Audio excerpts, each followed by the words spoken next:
रोग शरीर में होता है, दुख मन में होता है, परेशानी मान्यता में होती है। मैं भगवान का हूं, भगवान मेरे हैं, ये आते और जाते रहते हैं, तो इस पाप को तो काट दो। ये तुम्हारे हाथ की बात है। बाकी रहे तीन। तो पाप जनित है तो आरोग्य का मंत्र है, बहुत बढ़िया मंत्र है। पूर्व के पापों को काटने में भगवान के नाम का सहयोग डाल दो। ओम। ओम तो बीज मंत्र, और हुम भी बड़ा बीज मंत्र है रोगों को भगाना। ओम हुम विष्णवे नमः। ओम हुम विष्णवे नमः। ओम हुम विष्णवे नमः। ये भगवान विष्णु की कृपा और ओमकार और हुम दो बीज मंत्र पूर्व काल के पापों को और वर्तमान के रोगों को मिश्रित को भगा दे। थोड़ी बहुत औषधि आदि। अब औषधि क्या है? समझो सर्दी जनित रोग है, कफ जनित रोग है, तो आप क्या करो कि दाएं नथुने से श्वास लो, मन में रम रम जपो और बाहें से छोड़ दो। मेरी सर्दी अलविदा। कफ जनित जो भी रोग है 5 बार करके देखो, अगर कम पड़ता है तो 6 बार रोज कर लो। जो भी सर्दी जुकाम के, टीबी के, दम्मे के रोग हैं, इससे भगाओ। अगर पित्त जनित रोग है, आंखें जल रही है तो पित्त जनित रोग है। फूड़ी फूंसे हो रहे हैं, मासिक ज्यादा हो रहा है, अनियमित हो रहा है, रक्तस्राव बंद नहीं होता, स्वभाव में ज्यादा गुस्सा आ जाता है, तो ये पित्त का प्रकोप है।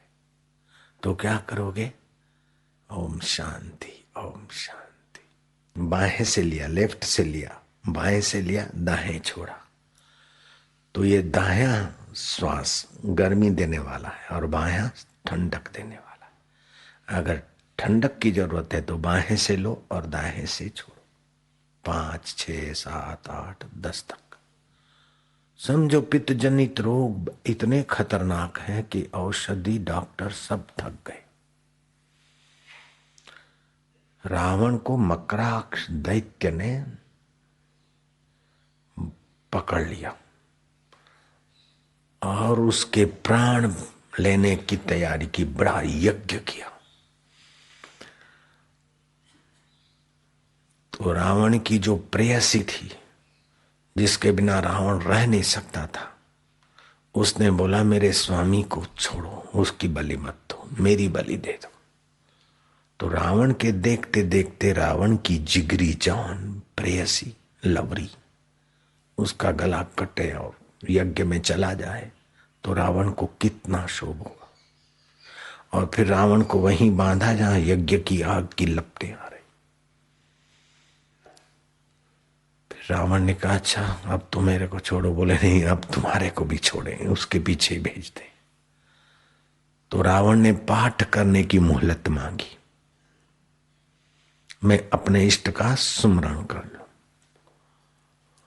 और उस पाठ करने में रावण ने थोड़ा लंबा समय लिया। इतने में रावण की सेना आ गई और रावण बच गया। लेकिन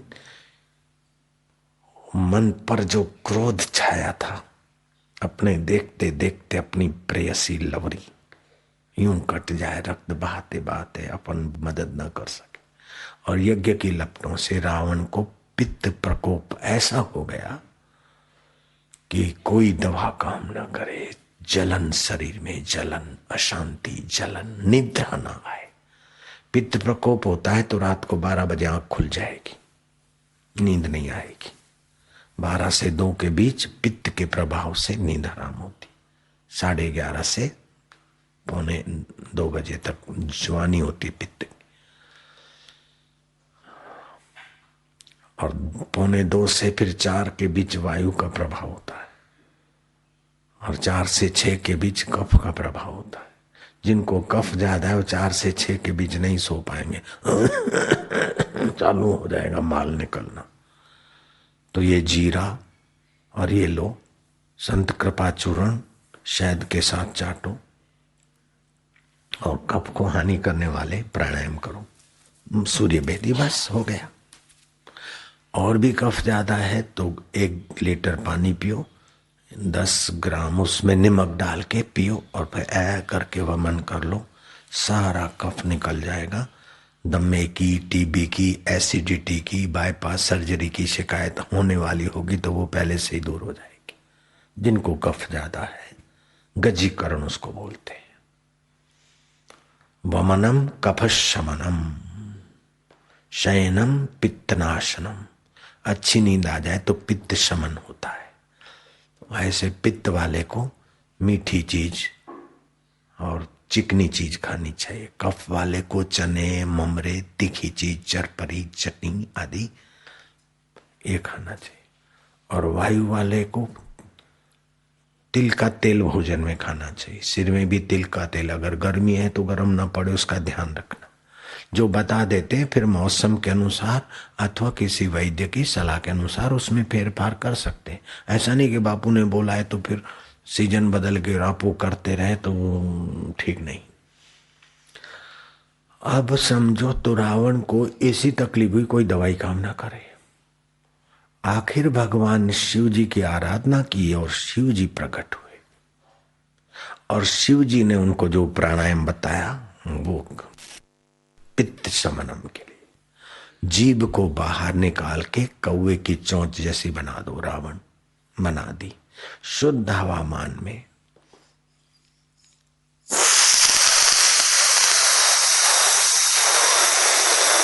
श्वास लिया और फिर घूंट भर के पी लिया।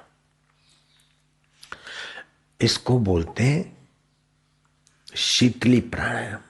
कितनी भी गर्मी हो, कितनी भी अशांति हो, कितनी भी तपन हो, कितनी भी आंखें जलती हो, जादुई काम। कितना भी मासिक स्राव बंद नहीं होता हो, जादुई काम इस प्राणायाम से हो सकता है।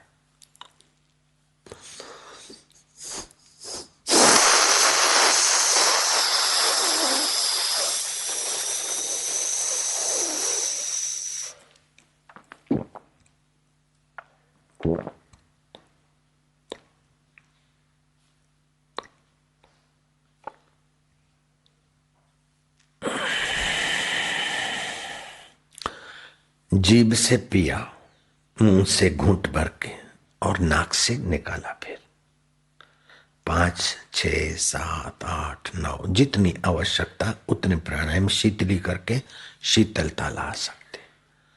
और जलन है तो मुल्तानी मिट्टी का घोल लगा दो शरीर पर, 10-5 मिनट हवाओं से बच के। रोम कूपों से भी गर्मी को खींच लेगा। चमड़ी की बीमारियां हैं, फुंसियां हैं, खुजली है, गौ का गोबर अथवा तो गोझरण अथवा दोनों मिलाकर शरीर को रगड़ के फिर स्नान कर लो तो रोमकूपों में से गर्मी और दोषों को, बीमारी को निकाल देगा। फिर भी तुम बीमार पड़ो तो तुम्हारी मौज है और डॉक्टरों क्या गिराकी है। जब मंत्र है, प्राणायाम है, खान पान की विधि है, और फिर पुरानी बीमारी पाप जनित हो, चाहे दोष जनित हो, चाहे मिश्रित हो, उन सभी को निकालने के लिए देसी गाय के गव्य के द्वारा उसकी जड़ें निकाल सकते हो।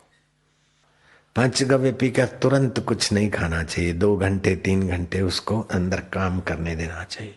यहां तक कि हड्डियों तक की बीमारियों को निकाल देता है। अब एक दिन में तो ये नहीं काम होता, फिर भी जो कुछ हो थोड़ा बहुत। तो पंचगव्य उसमें क्या पड़ता है? गाय का घी 8 मात्रा 6 मात्रा जितनी आपकी ताकत हो, 8 से 10 मात्रा गाय का झरण पेशाब, उतना ही दही, उतना ही दूध जितना झरण डालते, और उतना ही कुशोदक, कुशा घुमाते हुए मंत्र से कुशोदक बनाया जाता है, उतना वो डाल दो। तो समझो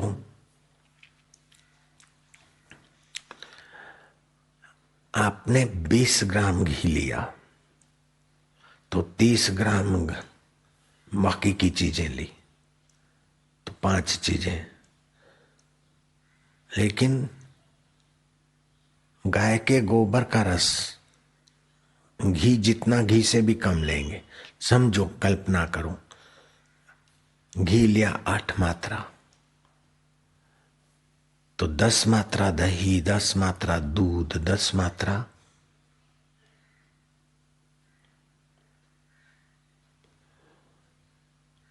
कुशोदक।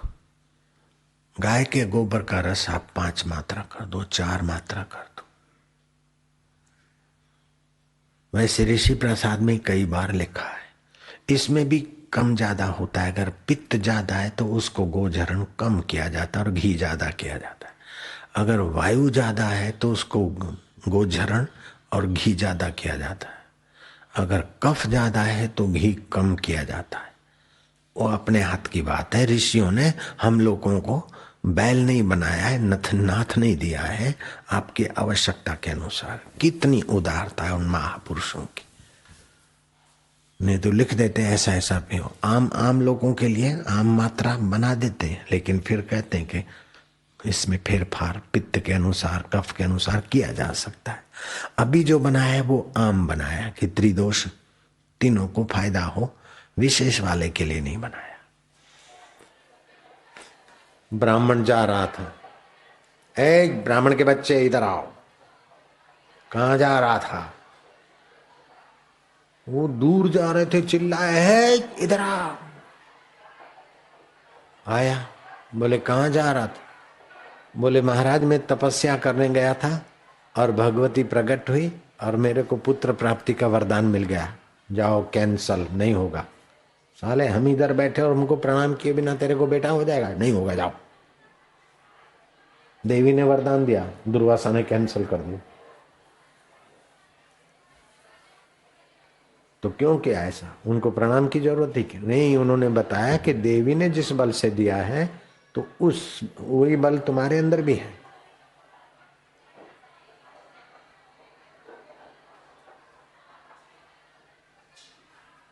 कैंसल कर दिया।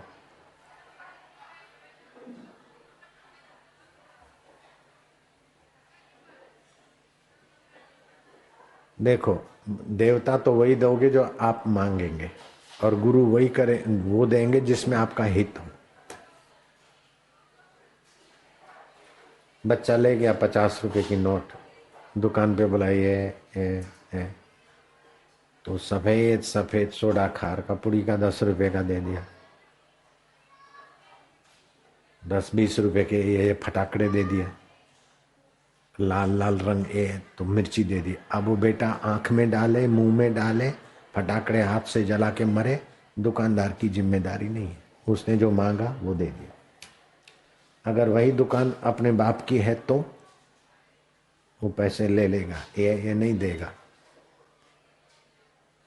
मौज आई तो 100 की नोट करके दे देगा 50 के बदले, मौज आई तो 50 भी ले लेगा, उसके हित की चीज देगा। थप्पड़ की जरूरत है तो थप्पड़ ठोक देगा, वो भी हित है। हाले ये तेरे बाप का है, हराम के पैसे धड़ा।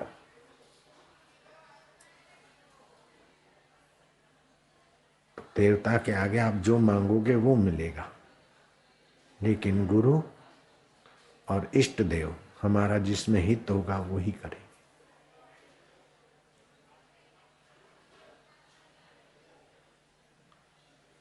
पतंगे खूब दिए के आगे मजा ले रहे, लेकिन आपने दिए को फूंक मार के दिया बुझा दिया। पतंगिया सोचेगे कैसा आदमी है, बेकार।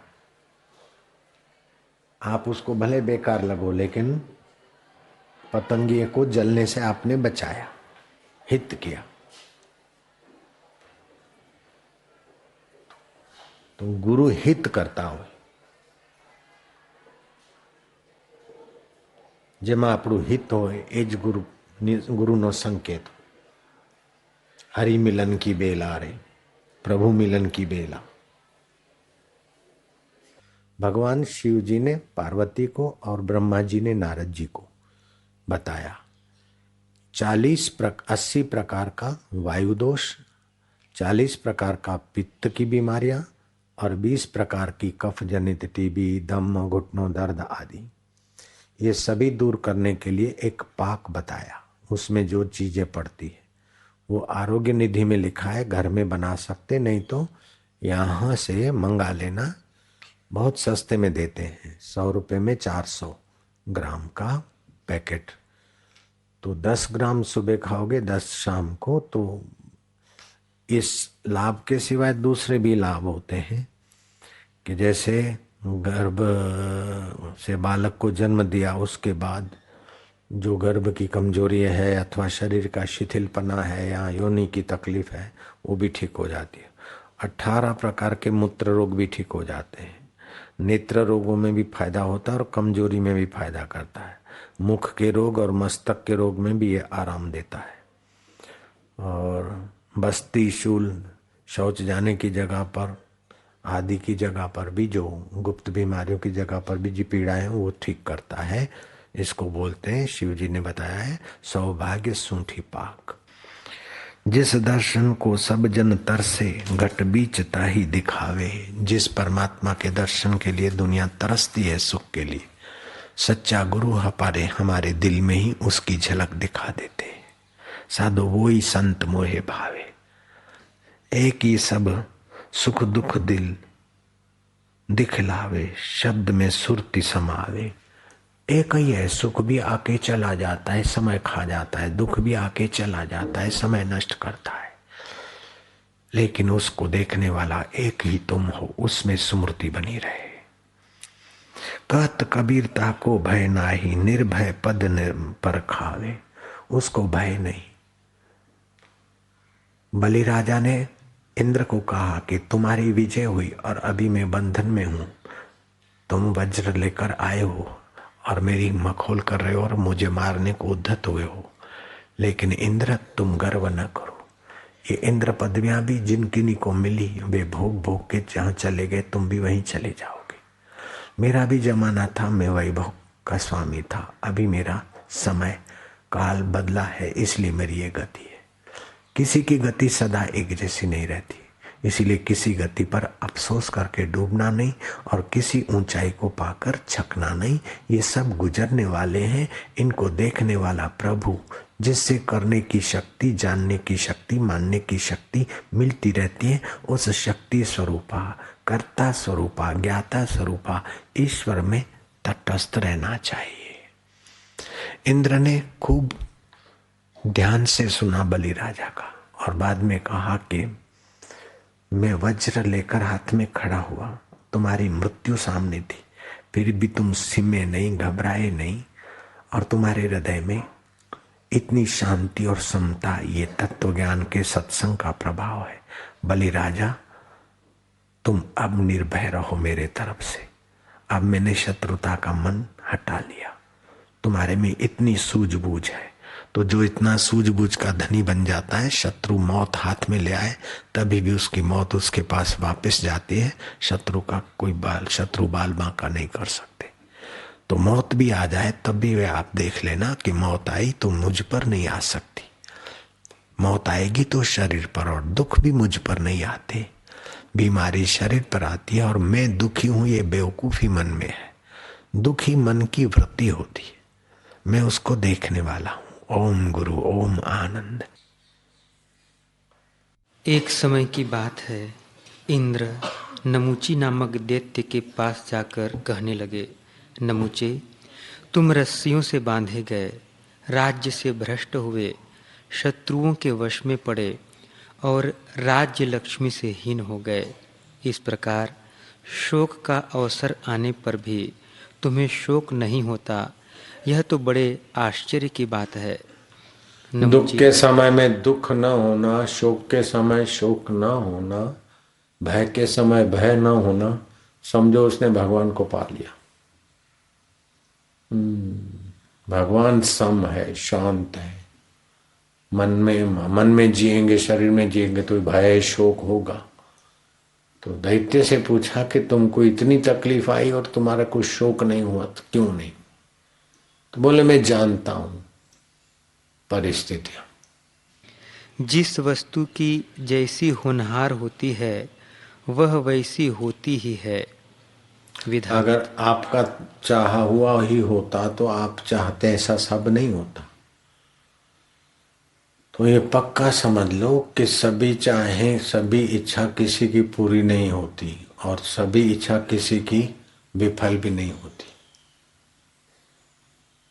तो इसमें अपनी इच्छा पूरी हो उसका आग्रह भी नहीं रखना चाहिए और न पूरी हो ऐसी लापरवाही भी नहीं करनी चाहिए। धर्मयुक्त इच्छा को ठीक से ढंग से करना चाहिए और फिर भी अगर नहीं होता है तो समझो नियति है, अपने तरफ से बलपूर्वक बुद्धिपूर्वक प्रयत्न करना चाहिए। फिर अगर वो नहीं होता है तो चलो हरि इच्छा। तो ये जगत में होता रहता है। राम जी नहीं चाहते थे कि दशरथ जी छटपटा के संसार छोड़े और दशरथ जी नहीं चाहते थे कि राम जी वनवास जाए। फिर भी न चाहने से भी कुछ तो होता ही है। आप जो चाहते हैं वो सब होता नहीं है, जितना होता है वो सब भाता नहीं है और जो भाता है वो टिकता नहीं। हम जो चाहते हैं वो सब होता नहीं और जो कुछ हो जाता है वो सब भाता नहीं और जो भा जाता है वो फिर टिकेगा नहीं। ये समझ के अपने चित्त को ज्ञान के प्रकाश में रखो।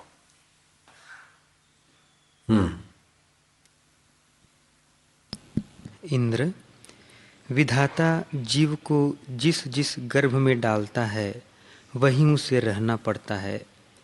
वह अपनी इच्छा के अनुसार कहीं नहीं रह सकता।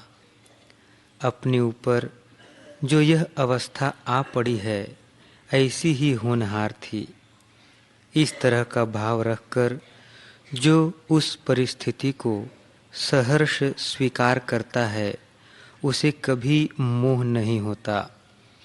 बारी बारी से सब पर कष्ट पड़ता है, उसके लिए किसी पर दोष नहीं लगाया जा सकता। दुख पाने का कारण तो यह है कि पुरुष वर्तमान परिस्थिति से द्वेष करके अपने को उसका कर्ता मान बैठता है।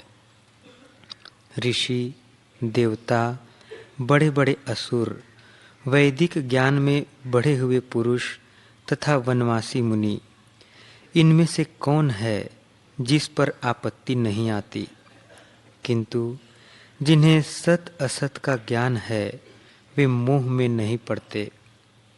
विद्वान पुरुष कभी क्रोध नहीं करते, किसी विषय में आसक्त नहीं होते, दुख पाने पर खेद नहीं करते, सुख मिलने पर हर्ष के मारे फूल नहीं उठते तथा आर्थिक कठिनाई या संकट के समय भी शोकग्रस्त नहीं होते। वे हिमालय की तरह स्वभाव से ही अविचल होते हैं, जिससे उत्तम अर्थ सिद्धि मोह में नहीं डालती। कभी संकट पड़ने पर भी जो धैर्य को नहीं खो बैठता और सुख दुख तथा दोनों के बीच की अवस्था का भी समान भाव से सेवन करता है, वही मनुष्य श्रेष्ठ समझा जाता है। जो धर्म के तत्व को समझकर उसके अनुसार बर्ताव करता है वही श्रेष्ठ पुरुष है।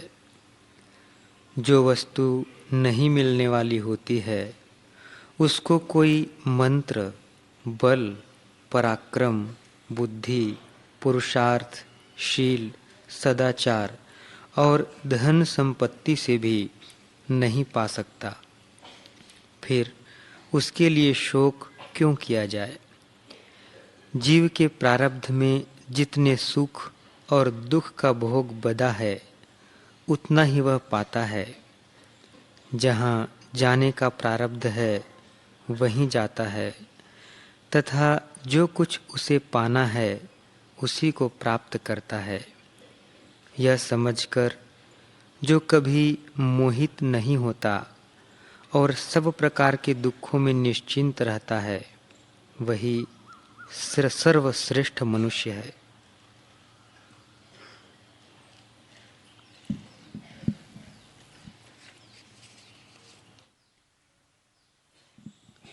युधिष्ठिर ने पूछा, पितामह, इस संसार में जो भी शुभ या अशुभ कर्म होता है वह पुरुष को उसके सुख दुख रूप फल भोगने में लगा ही देता है, परंतु पुरुष उस कर्म का करता है या नहीं, इस विषय में मुझे संदेह है।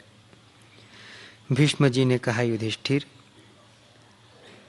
एक प्राचीन इतिहास है।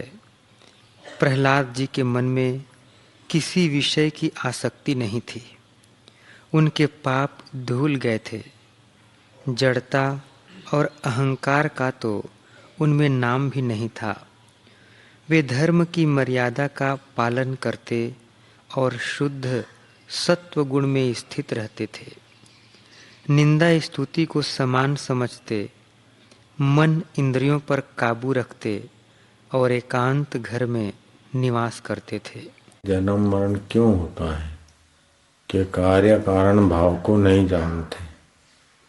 कई बार प्रयत्न करने पर भी वो नहीं होता है और कभी कभी प्रारब्ध अनुकूल होता है तो अनायासी सुखद परिस्थितियां आ जाती, अनायासी अच्छी सूझबूझ आ जाती है। और कभी कभी तो विचार करते करते भी कुछ सूझता नहीं है और सूझता ऐसा है कि फंस जाते हैं। तो ये कभी कभी न चाहने पर भी जो फंसने की स्थिति आ जाती, न चाहने पर भी जो दुख आ जाते हैं, तो फिर मानना पड़ेगा कि प्रकृति की लीला है। अब उसमें क्या करे, अपने तरफ से तो प्रयत्न करे, लेकिन फिर भी आ गया है तो ये लीला समझ के अपने को उसका साक्षी समझ के तटस्थ रहे। उपाय करे, लेकिन उपाय करने पर भी अगर परिस्थितियां ऐसी वैसी होती है तो अपने चित्त को ज्ञान से, धैर्य से, तत्व ज्ञान से, आत्मज्ञान से अपने चित्त को स्थित रखें। तो इस बात को हम जानते हैं। जिनकी बुद्धि में रजोगुण है, सत्संग नहीं करते हैं, भगवत आश्रय नहीं है, उनकी बुद्धि में दोष होने के कारण वे दुख में बहुत दुखी हो जाते हैं और जरा सा सुख मिला तो अपने को बड़ा आदमी मान लेते हैं। ये बुद्धि पर पड़ा हुआ दोष है। जिसकी बुद्धि से ये दोष चले जाते हैं तो सुविधा और बड़प्पन के अवस्था में भी वो सहज जीते हैं और असुविधा और छोटेपन की अवस्था में भी वो सहज जीते हैं। तो ये सहज सूझबूझ बहुत माना रखती, सहजता की। दुख के समय दुखी न होना, शोक के समय शोकातुर न होना। ये ऐसा क्यों करता है, नौकर ऐसा क्यों करता है, ये ऐसा क्यों करता है। संसार है। खाम खा चिंतन कर करके सिर में दर्द कर लेना। ये छोटो करे, ये छोड़ो, ये छोड़ो। मियाँ जी दुबले क्यों है, सारे गांव की फिक्र है। नहीं, फिक्र नहीं। इसी का नाम दुनिया है। सभी भाव स्वभाव से ही उत्पन्न होते हैं। इस बात को जो ठीक ठीक जानता है, उसका दर्प या अभिमान क्या बिगाड़ सकता है। इंद्र, मैं धर्म की पूरी पूरी विधि तथा संपूर्ण भूतों की अनित्यता को जानता हूँ। न चाहते हुए भी आंधी तूफान आता है, न चाहते हुए भी गर्मी होती है और विंटर में ठंड होती है। हाय हाय हाय हाय ठंड हो गई, हाय हाय बरसात गिर गई, हाय हाय गर्मी हो गई। ये फरियादी स्वभाव आदमी दुखी होते रहते और श्रद्धालु लोग बेचारे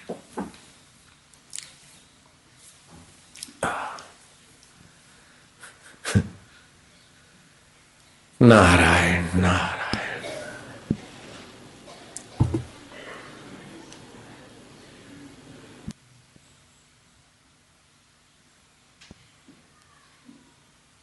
तो पढ़ो। न तो मैं किसी को अपना द्वेषी समझता हूँ और न अत्यंत आत्मीय ही मानता हूँ। मुझे ऊपर स्वर्ग की और नीचे पाताल की तथा बीच के लोक मर्त्य लोक की भी कभी कामना नहीं होती। ज्ञान, मुझे ये भी नहीं होता कि मुझे स्वर्ग मिले, पाताल मिले, ये मिले। जो मिला मिलाया है उसी में मैं खुश हूँ। अपने परमेश्वर से मिला रहता हूँ, बाकी का जो होता है होता है। ज्ञान, विज्ञान अथवा ज्ञेय के लिए भी मैं अभिलाषा नहीं करता। इंद्र ने कहा, प्रहलाद, जिस उपाय से ऐसी बुद्धि और इस तरह की शांति प्राप्त होती है वह बताइए। हाँ, ऐसी बुद्धि और परमात्मा शांति बहुत ऊंची बात है, वो बताओ। प्रहलाद तुम महान हो गए हो। प्रहलाद ने कहा, इंद्र, सरलता, सावधानी, बुद्धि की निर्मलता। अपने हृदय में जैसा ऐसा बाहर सरल रहे और सावधानी रहे कि हम दुख में तो नहीं बह रहे, पाप में तो नहीं जा रहे। सावधानी रहे, ईश्वर प्रीति, दूसरों के प्रति सद्भाव और तत्व को अपना आत्मा मानना, इससे ये बुद्धि पैदा होती। जगजीत प्रज्ञा, विश्व में रहते हुए भी विश्व का प्रभाव से दबे नहीं। दुख से, सुख से, लाभ से, हानि से अपने आत्मा से प्रकाशित हो जाए आत्म सुख। बुद्धि की निर्मलता, चित्त की स्थिरता तथा बड़े बूढ़ों की सेवा करने से पुरुष को महत पद की प्राप्ति होती है। बड़े जो ज्ञानवान हैं, तत्विक लोग हैं, ऐसे लोगों की सेवा सत्संग करने से ये दिव्य ज्ञान मिलता है, दिव्य बुद्धि होती है। धरती का राज मिलने से भी इतना सुख नहीं मिलता जितना दिव्य बुद्धि से मिलता है।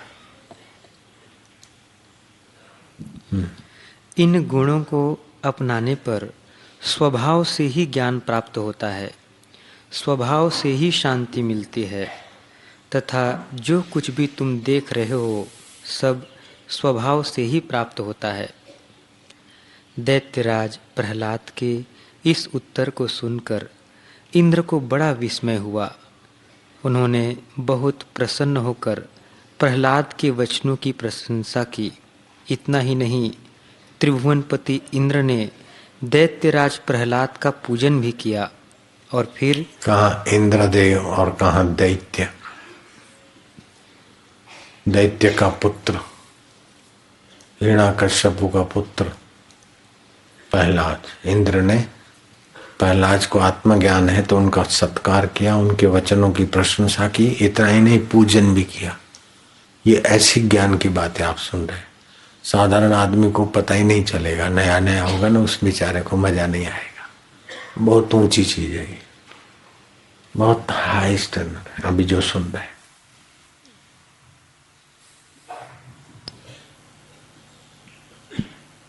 इसको बोलते हैं आत्मविद्या।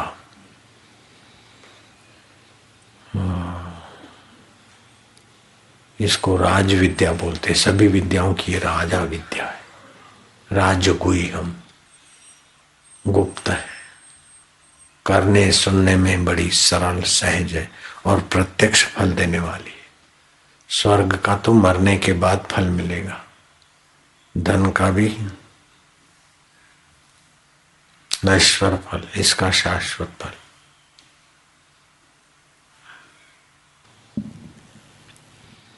पूजन किया, फिर उनकी आज्ञा लेकर अपने धाम स्वर्गलोक को गए।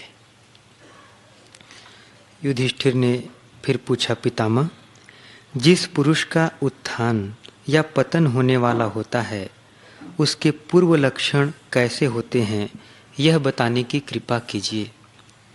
भीष्म जी ने कहा, युधिष्ठिर, जिसका उत्थान या पतन होने को होता है उसका मन ही उसके पूर्व लक्षणों को प्रकट कर देता है। हाँ, पतन होने वाला है तो खाओ पियो मौज करो, झूठ कपट अभी मजा लो, तो समझो दुखी होने वाला है।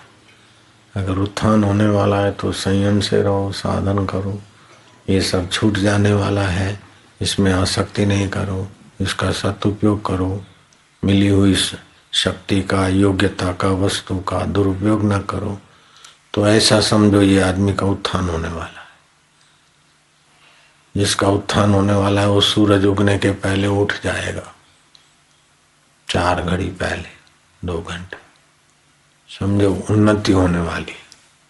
और जिसका पतन होने वाला है वो सूरज उगने के बाद भी थोड़ा सोता रहेगा, समझो भविष्य इसका खराब। जब दुष्ट कर्म में रुचि होने लगे तो समझो दुख आने वाला है, और सत्कर्म में रुचि होने लगे तो समझो उत्थान होने वाला है।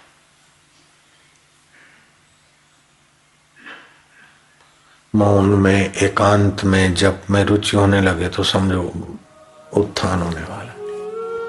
वाह प्रभु, तू आनंद स्वरूप था, मुझे मालूम न था। तू मेरा दिल का देवता था, मुझे मालूम न था।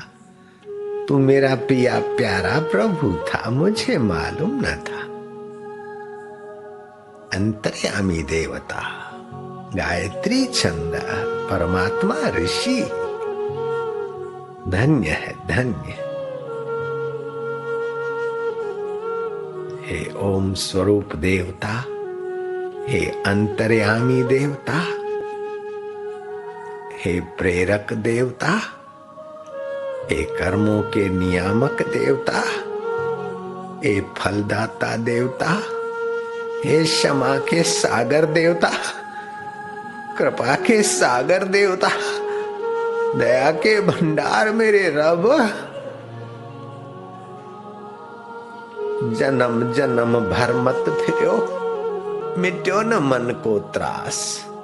कह नानक हरि भज मना, निर्भय पावे वास। अब हम निर्भय नारायण में वास पा रहे। गुरुदेव तुम्हारी जय। तुम्हारे उपकारों का बदला चुकाने वाली चीज संसार की कोई माना नहीं रखती। हे तारणहार सच्चे संतों, महापुरुषों, आत्मज्ञानी ब्रह्मवेता महापुरुषों, अद्वैत ब्रह्म में माधुर्य में ले जाने वाले सत्पुरुषों को बार बार प्रणाम। कैसा कैसा खोज के रखा है हम लोगों के लिए, कैसी कैसी कृपा बरसाई है उन देवताओं ने। हे ऋषिवरो, हे ब्रह्मवेताओ, हे ज्ञानी महापुरुष संतो, हे लोक उद्धारक महापुरुषों, हम गुण चोर न हो, कृतज्ञ न हो, इसलिए आपके चरणों में प्रणाम करते हैं। स्वीकार करना सच्चे संतों। हे प्रभु, हे दयानिधे, हमारे कर्मों को देखते तो हमारी ये औकात नहीं कि ऐसा तेरा ध्यान का माधुर्य ले, ऐसा तेरे साथ हमारा नाता जुड़ जाए। हमारे अक्ल की औकात नहीं, हमारे कर्मों की औकात नहीं, तेरी रहमत है प्रभु, तारी कृपा छे, तुझी मेहर है। मुझा मिठा, माझा पांडुरंगा, माझा विठ्ठला, माझा गिरधर गोपाला, मारा करुणा निधे, मारा दयालु देव, ओ मेरे रब, मैं पूली पूलनहार, तू सदा संतों के साथ। संसार का कब तक देखोगे? जिसे देखा जाता है उसी में डूबो। कब तक सुनोगे? कब तक भटकेंगे भगवत माया में? भगवान में ही आ जाओ भैया।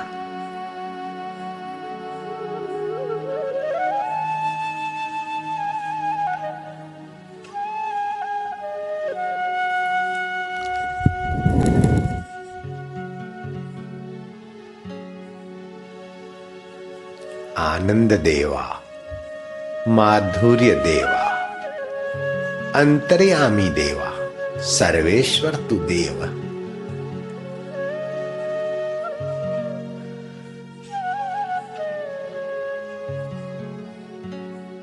इंद्रियार्थेषु वैराग्यम,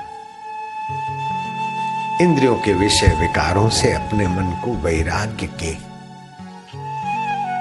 लगाम से खींच लिया करो, तब अंतर की गहरी यात्रा कर पाएंगे। इंद्रिया अर्थेषु वैराग्य, अपना पता खुद बताते श्री कृष्ण।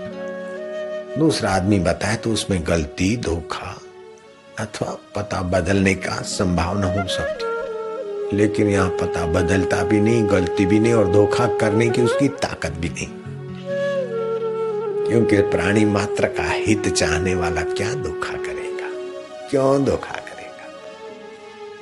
भगवान इस बात में कमजोर है, वे हमारा अहित नहीं कर सकते, हमसे धोखा नहीं कर सकते, इस बात में भगवान कमजोर है। और हमको अपनी सृष्टि से निकाल नहीं सकते, चाहे हम कैसे भी हो।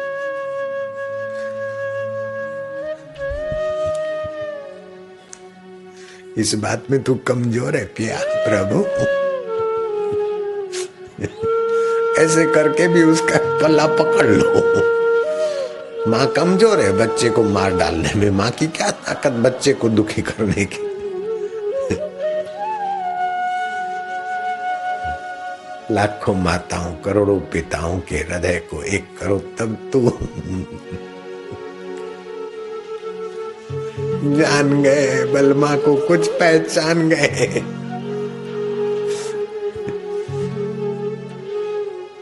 कितने कितने जन्मों से भटके और काले धंधे किए, फिर भी तू ले आया अपने द्वार, तेरी कृपा नहीं तो क्या है।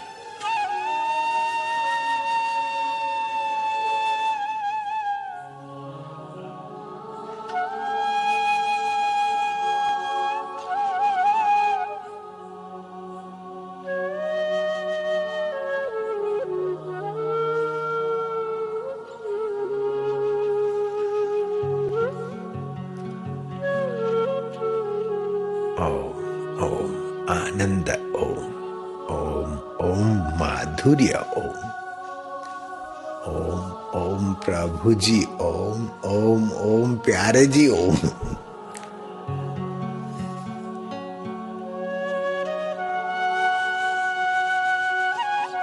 ओम ओम मेरे जी, ओम ओम ओम गुरु जी, ओम। तो गुरु के द्वारा भी तू ही बरसता है प्रभु। तेरे पुकार में, तेरे विरह में जो प्रेम के आंसू आते, वे दुख के नहीं होते, सुख के नहीं होते, परम पुरुष की करुणा वरुणा से भीगे होते। जो भाव विभोर होकर अपने दिल को पिघलाता है, दुख के आंसू गर्म होते और कोने से निकलते, और भक्ति की आंसू शीतल होते और बीज धारा से निकलते। सुख का, दुख का, पुण्य का, पाप का जो साक्षी है बीज, वहां से निकलते। संसारी को हंसने में वो सुख कहां जो भगवान के प्यारों को रोने में या उसके मोहब्बत में, विरह में आंसू बहाने में जो शीतलता का एहसास होता है। दो रास्ते हैं, या तो उसको प्रीति करते करते आनंद में बह जाओ कभी, या तो उसकी करुणा वरुणा धन्यता महानता को याद करके पिघल जाओ विरह में। हमारे मन के ये दो सद्गुण हैं, या तो विरह या तो प्रेम। कभी प्रेम, कभी विरह, कभी दोनों, ऐसे करते करते संसार में भी तो यही होता है। कभी किसी से विरह के लिए याद करते उसी को और संसार में फंस मारते, तो कभी प्रेम करके फंस मरते। लेकिन भगवान का विरह भी मुक्त करने वाला है, प्रेम भी मुक्त करने वाला है। संसार का विरह और प्रेम तो फंसाने वाला है। कबीर जी ने सुंदर शब्दों में कहा, कबीरा कुत्ते की दोस्ती दो बाजू जंजाल, रीझे तो मुंह चाटे, खींचे तो पैर काटे। संसारियों से प्रेम करेंगे तो एक दूसरे पर रीझ जाएंगे तो शरीर की कमर तोड़ कार्यक्रम होगा, और क्या हो जाएगा, लवर लवरी ये वो, और क्या। रीझे तो मुंह चाटे, खींचे तो पैर काटे, और खींचे तो दे तलाक, दे लड़ाई झगड़ा, दे एक दूसरे पर लांछन, दे एक दूसरे पर नालत। यह है संसार। प्रभु तो वही प्रभु है। बड़े शर्म की बात है। मनुष्य जन्म लेकर भी दुखी, चिंतित, टेंशन, तनाव में जिए, बड़े शर्म की बात है। दुखारी दिलबर देवता तुम्हारा अंतरात्मा होकर बैठा है, और थोड़ा सा पुकार और प्रेम से उसका जप करो तो मन तन पावन होता है। फिर भी तुम दुखी, फिर भी तुम तनाव में, टेंशन में। ऐसा क्या पाप किया तुमने? मर जाने के विचार आते, भाग जाने के विचार आते, विचार आते मेरे को, सोचो ही मत, विचार आते हमारे कंजर मन को। मैं उनको सम्मति दूं न दूं मेरी मर्जी, मैं भगवान का, भगवान मेरे विचार आओ जाओ जख मारो। हम अपने आप विचारों के बाप। हाय हाय, काय को डरना, काय को मरना, काय को दुखी होना। जो हो गया देख लिया, जो हो रहा है देख रहे, जो होगा देखा जाएगा। रोटी नहीं मिली तो इज्जत तेरी जाएगी, हमारी नहीं जाएगी। पैदा किया और भूखा मार दिया। दादागिरी से जियो। हम तो साधना करते थे तो फेंक देते थे, खाने की चीज लेके आते, फिर सोचा कि भजन इसका करे और खाने की हम संभाल के रखे, फेंक देते। जिसको गरज होगी आएगा, सृष्टिकर्ता खुद लाएगा। हम तो ऐसी शरारत करते थे। तुम इतनी ना करो तो कोई बात नहीं, लेकिन दुख और चिंता तो छोड़ दो बाबा। क्या मिल जाता है दुखी होने से? जरा जरा बात में परेशान होने से, तनाव। जिन विचारों से दुख, चिंता, तनाव, टेंशन बढ़े, उन विचारों को धड़ धड़ धड़ धड़ ओम ओम ओम ओम ओम। हर रोज खुशी, हर दम खुशी, हर हाल खुशी।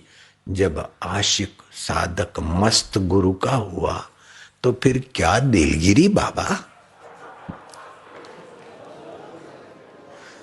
जीवन में तो सुख दुख, सफलता विफलता सभी के जीवन में आती रहती है। जो जेल में थे वो बड़े प्राइम मिनिस्टर पद पे पहुंच जाते, जो प्राइम मिनिस्टर थे वो कभी बेचारे जेल में भी चले गए। हमारे तुम्हारे देखते सुनते, मोरारजी भाई देखो, इंदिरा जी को देखो सुनो, और दूसरों को भी देखो सुनो, नरसिंह राव को, और लोग भी। देश विदेश में ये है, कोई जो अमीर थे वो गरीब हो जाते, गरीबी अमीरी में बदल जाती, और सदा कोई अमीर नहीं रहता, सदा कोई गरीब नहीं रहता, सदा कोई दुखी नहीं रहता, सदा कोई सुखी नहीं रहता, सदा कोई जवान नहीं रहता। ये तो अदला बदली का खेल है। वो खेल खिलवा के अपने से मिलवाना चाहता है तो तू काहे को परेशान होता है? मेरे मन की नहीं होती तो बड़ी अच्छी बात है, उसके मन की और मौज है। जा मारू धार्यो था, मेरे मन की हो, मेरे मन की हो तो अहंकार खुश होता है, मेरा क्या? मेरे मन की नहीं होती तो अहंकार को दुख होता है, मेरा क्या बिगड़ता? ऐसे करके अपने निर्दुख नारायण को याद करो।